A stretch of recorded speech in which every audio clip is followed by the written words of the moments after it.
And I made a snow globe. We're gonna make some more, but I don't know when. We got ornaments, and we had a glue gun, and we used the glue stick to glue the ornaments inside to the lid.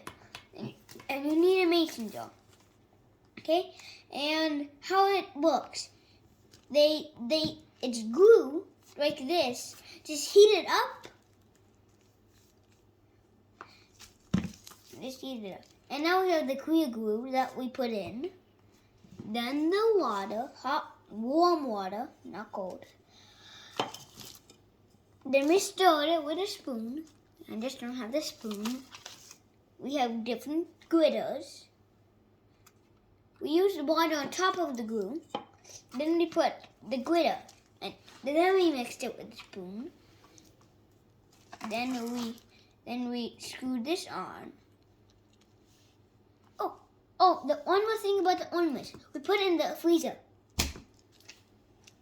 Then watch it, flip it over. Shake it. You don't know.